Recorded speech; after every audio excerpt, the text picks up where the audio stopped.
కంప్లీట్గా పవన్ కళ్యాణ్ని టార్గెట్ చేస్తూ జగన్మోహన్ రెడ్డి గారు చేసిన వ్యాఖ్యలు ఇప్పుడు వైరల్గా మారాయి. మొన్నటి వరకు పవన్ కళ్యాణ్ ఆయన ఎప్పుడు పవన్ కళ్యాణ్ అని పిలవలేదు కానీ ఆయన ఒక దత్తపుత్రుడు అంటూనే ఆయన వ్యాఖ్యలు చేశారు. ఇప్పుడు ఆ దత్తపుత్రుడు అనే పేరు మరి బోర్ కొట్టేసిందో లేదంటే పేరు మార్చాలనుకున్నారా? కొత్త సంవత్సరం రాబోతుంది కాబట్టి కొత్త పేరు పెట్టారు.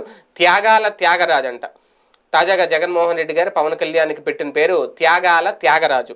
అంటే భీమవరంలో ఈయన మాట్లాడిన మాటలు ఎప్పుడు కూడా ఈ దత్తపుత్రుడు అని అని మాట్లాడే వ్యక్తి ఇప్పుడు తాజాగా, ఎందుకంటే మొన్న కూడా లోకల్ నాన్ లోకల్ అంటూ కూడా కొన్ని అంశాలని తెర మీదకి తీసుకొచ్చారు. వీళ్ళిద్దరూ నాన్ లోకల్ అని చెప్పడం. అయితే ఇప్పుడు ఏ విషయంలోనే అంటే ఈయనకి దత్తపుత్రుడికి బాబు పొత్తులో ఎన్ని సీట్లు ఇచ్చినా ఓకే అంటూ, ఏ సీట్ ఇవ్వకున్నా ఓకే, చిత్తం ప్రభు అని ఒక త్యాగాలు చేసే త్యాగానికి సిద్ధమవుతున్నారు త్యాగరాజు అంటూ. ఒక రకంగా ఈ త్యాగాల త్యాగరాజు అనే పదం కాపు సామాజిక వర్గంలో ఓటు బ్యాంక్ కోసమో, ఓటు బ్యాంక్ రాజకీయమో, లేదంటే వాళ్ళని రెచ్చగొట్టడానికో చేసిన వ్యాఖ్యలు ఏదైనా అనుకోవచ్చు. కాకపోతే పవన్ కళ్యాణ్ గారిని టార్గెట్ చేస్తూనే మొత్తం నిన్న సభ అంతా జరిగింది.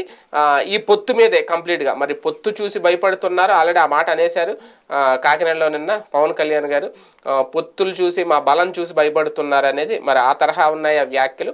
రాజకీయాల్లో ఇవన్నీ షరా మామూలే కాబట్టి ఈ సెటైర్లు, ఈ పంచులు ఇవన్నీ ఆ దిశగానే వెళ్తున్నాయి. కాకపోతే ఈ వ్యాఖ్యలు ఇవన్నీ రేపొద్దున ఎన్నికల్లో ప్రభావితం చూపిస్తాయా, ప్రజల ఓటు బ్యాంకు తమ వైపుకు తిప్పుకోవడానికి ఎంతవరకు కలిసి వస్తాయనేది చూడాల్సిన అంశం.